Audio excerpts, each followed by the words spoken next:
কোটা সংস্কারের দাবিতে উত্তাল রাজধানীর অনেক এলাকায় চলছে ধাওয়া পাল্টা ধাওয়া। বিভিন্ন স্থানে সড়ক অবরোধ ও বিক্ষোভ কর্মসূচি পালন করছেন বিশ্ববিদ্যালয়ের শিক্ষার্থীরা। একই দাবিতে রাজপথে নেমেছে বেসরকারি বিশ্ববিদ্যালয়ের কোটা বিরোধীরাও। সকাল থেকে বাড্ডায় সড়ক অবরোধ করে আন্দোলন শুরু করেছে ব্র্যাক বিশ্ববিদ্যালয়ের ছাত্রছাত্রীরা। সাথে যোগ দিয়েছে আশেপাশের কয়েকটি স্কুলের শিক্ষার্থীরাও। বসুন্ধরা আবাসিক এলাকার নর্থ সাউথ বিশ্ববিদ্যালয় ক্যাম্পাসের সামনে সড়ক অবরোধ করে বিক্ষোভ করছে কোটা সংস্কার আন্দোলনকারীরা। স্টেট ইউনিভার্সিটি শিক্ষার্থীদের অবরোধের কারণে বাড্ডা থেকে কুড়িল বিশ্ব রোডমুখী সড়ক বন্ধ রয়েছে।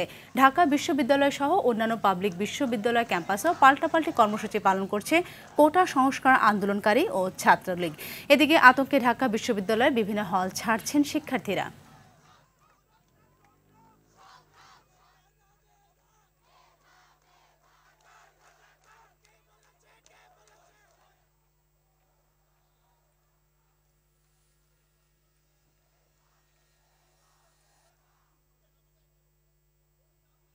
আমরা কোটা বাতিল চাচ্ছি না, কোটা সংস্কার চাচ্ছি। বাধার সম্মুখীন হলে তখনও আমরা আমাদের সাধ্যমতো চেষ্টা করে যাবো ইনশাআল্লাহ। আলটিমেটলি এটা সবার আন্দোলন, শিক্ষার্থীদের না।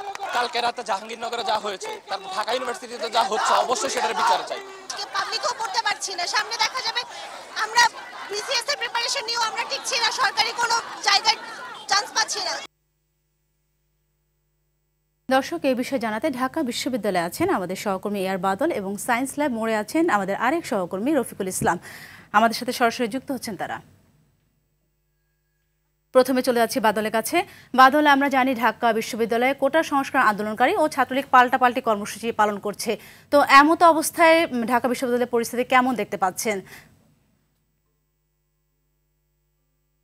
সাথী, এই মুহূর্তে ঢাকা বিশ্ববিদ্যালয়ের অবস্থা একেবারেই শান্ত রয়েছে। রাজু ভাস্কর্য এলাকায় ছাত্রলীগ এখানে অবস্থান কর্মসূচি পালন করছে। বিকেল 3টার পর থেকেই তারা এখানে অবস্থান নিয়েছে এবং এখন পর্যন্ত নেতাকর্মীরা আসছে। শুধু যে ঢাকা বিশ্ববিদ্যালয়ের ছাত্রছাত্রীরা এসেছেন এই ছাত্রলীগের অবস্থান কর্মসূচিতে তা নয়, ছাত্রলীগের যে অন্যান্য বিশ্ববিদ্যালয় কলেজে ইউনিটগুলো যেগুলো রয়েছে সেখানে সেদিক থেকেও এই ঢাকা বিশ্ববিদ্যালয়ে এসে শিক্ষার্থীরা যোগ দিয়েছেন এবং ছাত্রলীগের পক্ষ থেকে বলা হচ্ছে যে শান্তিপূর্ণভাবে তারা এখানে অবস্থান করবে এবং এই কোটা সংস্কারের নামে যদি কোনো বিশৃঙ্খলা হয় সেটি তারা প্রতিহত করবে এবং কোনো সহিংস ঘটনা যেন না ঘটে সেদিকে তারা নজর রাখছেন। এমনটি এখানে যারা রয়েছেন নেতাকর্মীরা তারা ঘোষণা দিচ্ছেন। কেন্দ্রীয় নেতারাও এখানে রয়েছে। এখন স্থানীয় নেতারা এবং ঢাকা বিশ্ববিদ্যালয়ের যেসব ছাত্রলীগ নেতারা রয়েছেন তারা এখানে বক্তব্য রাখছেন এবং অন্যান্য যারা নেতাকর্মী রয়েছেন তারা এখানে আশেপাশে অবস্থান নিয়েছেন এবং রাজু ভাস্কর্য এলাকায় অবস্থান নিয়েছেন। আমরা বিশ্ববিদ্যালয় প্রশাসনের পক্ষ থেকে দেখেছি যে তারা থেকে মাইকিং করছেন এবং বলছেন যে যারা বহিরাগত শিক্ষার্থী রয়েছে অথবা বহিরাগত রয়েছে তাদেরকে এই বিশ্ববিদ্যালয় এলাকা ত্যাগ করতে এবং অনেকের হাতে লাঠি সোঁতা রয়েছে, রড রয়েছে, হেলমেট পরিহিত অবস্থায় রয়েছে, তাদের অনেকের হাত থেকেই লাঠি সোঁতা কেড়ে নিতে আমরা দেখেছি। তো এখন পর্যন্ত শান্তিপূর্ণভাবে ছাত্রলীগের অবস্থান কর্মসূচি চলছে। সায়েন্স ল্যাবে রয়েছে রফিকুল ইসলাম, সেখানকার পরিস্থিতি জানবো। রফিকুল, ওখানকার কি পরিস্থিতি জানাবেন? বাদল, আসলে ঢাকা বিশ্ববিদ্যালয়ে গতকাল ছাত্রলীগের সভাপতির ঘোষিত কর্মসূচি এবং বৈষম্য বিরোধী আন্দোলনের যারা নেতৃত্ব দিচ্ছেন তাদের কর্মসূচি, এই পাল্টাপাল্টি দুই কর্মসূচির কারণে কিন্তু আজ সকাল থেকেই আমরা দেখেছি দুই পক্ষ মুখোমুখি অবস্থানে রয়েছে। এখন আমি যেখানে দাঁড়িয়ে রয়েছি সায়েন্স ল্যাবরেটরি মোড়, ঠিক এখন থেকে 1 ঘন্টা আগে আসলে এই এলাকাটি দুই পক্ষের সংঘর্ষে রণক্ষেত্রে পরিণত হয়েছে। আমি আপনাদেরকে একটু দেখাতে চাই এখন যে পরিস্থিতি চলছে। সায়েন্স ল্যাবরেটরির মোড় থেকে শুরু করে একেবারে আজিমপুর পর্যন্ত পুরো এলাকাটাই কিন্তু আসলে ছাত্রদের সংঘর্ষ চলছে। আমরা কথা বলেছিলাম এখানকার ছাত্রদের সঙ্গে। সায়েন্স ল্যাবরেটরি মোড়ে যারা রয়েছেন তারা আসলে বলছেন তারা ঢাকা কলেজ এবং সিটি কলেজের শিক্ষার্থী এবং তারা কোটার সংস্কারের দাবিতে তারা আন্দোলন করছেন এবং তারা বলছেন যে আজিমপুরের দিকে অর্থাৎ ঢাকা কলেজের দিকে যে পক্ষটি রয়েছে তারা ছাত্রলীগের নেতাকর্মী। আমরা কিছুক্ষণ পরপরই দেখছি যে দুই পক্ষ ধাওয়া পাল্টা ধাওয়ায় লিপ্ত হচ্ছে। এই পাশ থেকে ইট ছুঁড়ে মারা হচ্ছে, পাল্টা ওপাশ থেকেও ইট ছুঁড়ে মারা হচ্ছে।